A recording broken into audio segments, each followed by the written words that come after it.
السلام عليكم ورحمة الله وبركاته. وعليكم السلام. الحمد لله رب العالمين والعاقبة للمتقين ولا عدوان إلا على الظالمين وأشهد أن لا إله إلا الله وحده لا شريك له وأشهد أن محمدا عبده ورسوله. أما بعد، قال الله تعالى في كلامه العظيم: أعوذ بالله السميع العليم من الشيطان الرجيم. بسم الله الرحمن الرحيم.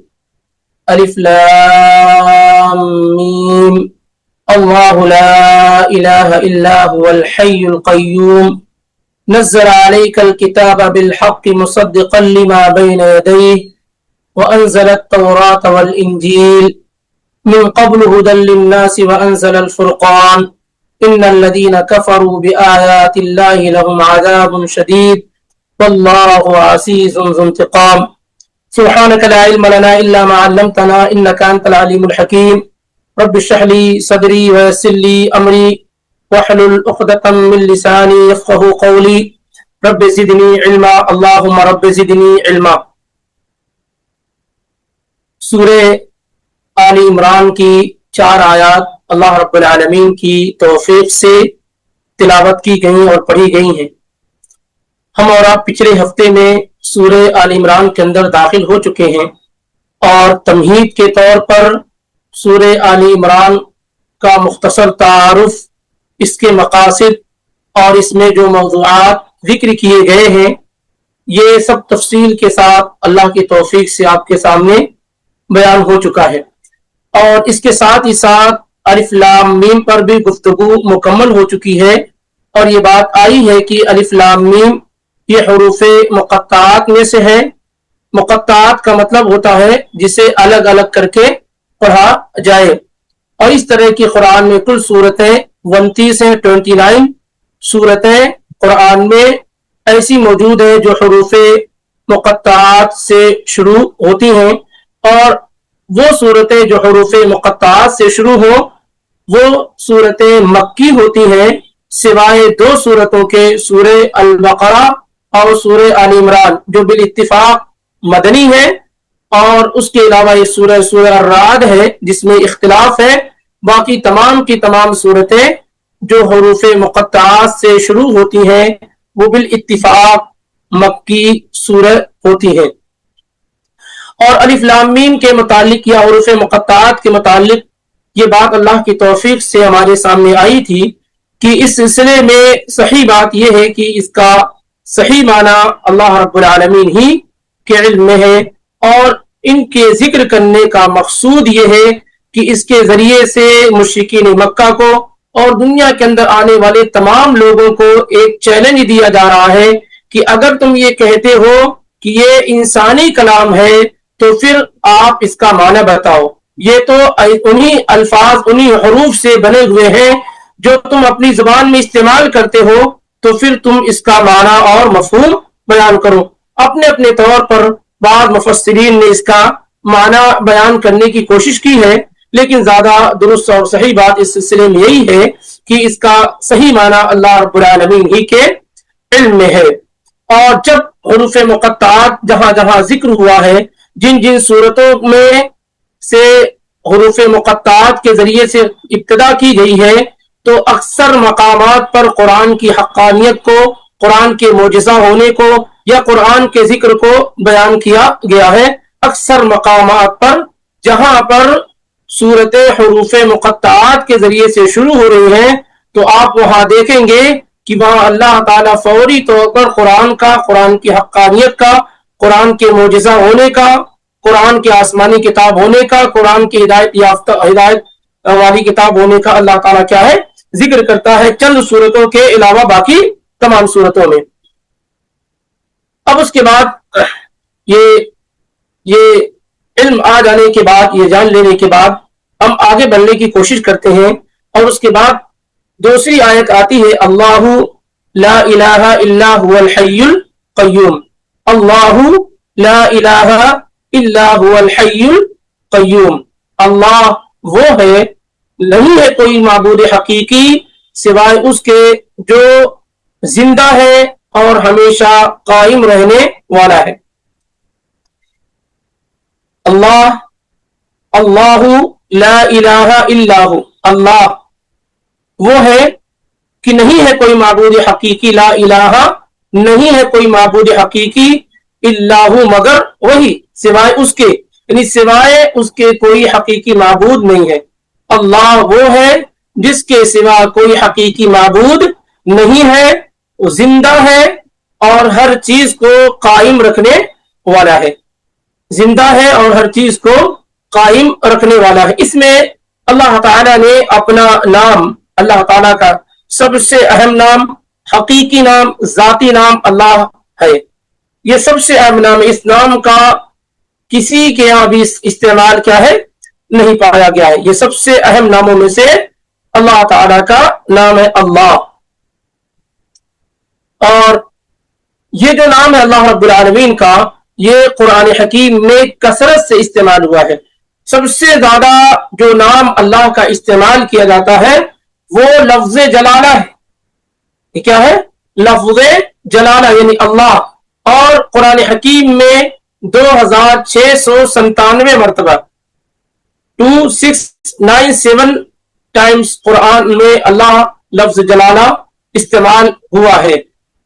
اور اسی طریقے سے اللہم، جس کا معنی بھی ہوتا ہے اللہ، یہ قرآن حکیم میں 5 مرتبہ استعمال کیا گیا ہے، جبکہ رحمان جو ہے وہ 57 مرتبہ 57 مرتبہ استعمال کیا گیا ہے، کیونکہ اللہ کے بعد سب سے اہم نام اللہ رب العالمین کا الرحمن ہی ہے۔ اللہ رب العالمین کا نام اللہ کے بعد کیا ہے؟ الرحمن ہے، اسی لیے کسی کو الرحمن نہیں کہہ سکتے، کسی کو رحمان نہیں کہنا چاہیے۔ لا الہ الا هو الحی القیوم، اللہ وہ ہے کہ نہیں ہے کوئی معبود حقیقی سوائے اس کے جو زندہ ہے اور ہر چیز کو قائم رکھنے والا ہے۔ 2 اہم نام استعمال کیے گئے ہیں اللہ رب العالمین کے، 3 نام بلکہ اس آیت کے اندر، ایک تو خود لفظ جلالہ اللہ، اور دوسرا اللہ تعالیٰ کے ناموں میں سے بڑا ہی اہم نام الحی ہے، اور تیسرا بڑا اہم نام اللہ تعالیٰ کیا ہے؟ القیوم ہے۔ یعنی ایک ہی آیت کے اندر اللہ تعالیٰ نے 3 نام کیا ہے ذکر فرمائے ہیں، اور مکمل آیت اللہ تعالیٰ کے تعارف پر ڈیپینڈ ہے، مشتمل ہے، شامل ہے۔ یعنی اس آیت کے اندر صرف اور صرف اللہ تعالیٰ ہی کے متعلق کیا ہے گفتگو کی جا رہی ہے۔ لا الہ، لا یہ نفی جنس کا ہے، الہ کے معنی معبود، جس کی عبادت کی جائے۔ لا الہ کوئی معبود حقیقی نہیں ہے، کوئی عبادت کے لائق نہیں ہے، اللہ مگر اس کے، یعنی اللہ رب العالمین کے، یہ اللہ کے علاوہ کوئی حقیقی عبادت کے لائق نہیں ہے۔ الحی، اب یہاں یہ دلیل ہے ایک طریقے سے، کیوں اللہ تعالیٰ عبادت کے لائق ہے؟ کیونکہ وہ زندہ ہے، اس کی جو زندگی ہے، اس کی جو حیات ہے وہ حیات کاملہ ہے۔ لم یسبق آدم، ہماری اور آپ بھی زندہ، ہم بھی زندہ ہیں، لیکن پہلے ہم زندہ نہیں تھے، بعد میں نہیں رہیں گے۔ ہماری جو زندگی ہے یہ عارضی ہے، وقتی ہے۔ اللہ تعالیٰ کی جو حیات ہے اس سے پہلے کوئی عدم نہیں تھا، ایسا نہیں کہ پہلے اللہ نہیں تھا بعد میں ہو گیا، اور نہ ایسا ہونے والا ولا یلحقھا زوال، بعد میں اللہ تعالیٰ فنا بھی ہونے والا نہیں، یعنی اللہ ہمیشہ سے اور ہمیشہ کیا ہے رہے گا۔ تو یہ اللہ تعالیٰ کے ناموں میں سے ایک اہم نام ہے، اور اللہ تعالیٰ کی صفت میں سے ایک اہم صفت کیا ہے؟ حیات ہے۔ اور یہ صفت حیات جو ہے یہ کئی اہم صفات کا کو شامل کی ہوئے، جیسے کالسمع والبصر والعلم والقدرہ، یعنی ایسے حیات جو ہم کہتے ہیں تو جب زندگی کا تصور آتا ہے تو اس میں سننا، دیکھنا، علم رکھنا، قدرت رکھنا، طاقت رکھنا، یہ ساری کی ساری چیزیں کیا ہے اللہ رب العالمین کے اندر شامل ہو جاتی ہے۔ اسی لیے امام الطبری رحمہ اللہ نے الحی کا معنی بیان کیا ہے، الذی لہ الحیات الدائمہ، وہ ذات جس کی زندگی ہمیشہ والی ہے، والبقاء الذی لا اول لہ بحد، اور ایسا بقا کی اس سے پہلے کی کوئی حد نہ ہو، ولا آخر لہ بعمد، نہ پہلے نہ آخر، ایسا نہیں کہ ہم اللہ تعالیٰ کی ڈیٹ آف برتھ بیان کریں یا کوئی چیز بیان کریں، ہمیشہ سے ہے اور ہمیشہ رہے گا، نہ اس کی کوئی ابتدا ہے اور نہ ہی اس کی کوئی انتہا ہے۔ اذ کان کل ما سواہ فإنہ وإن کان حیا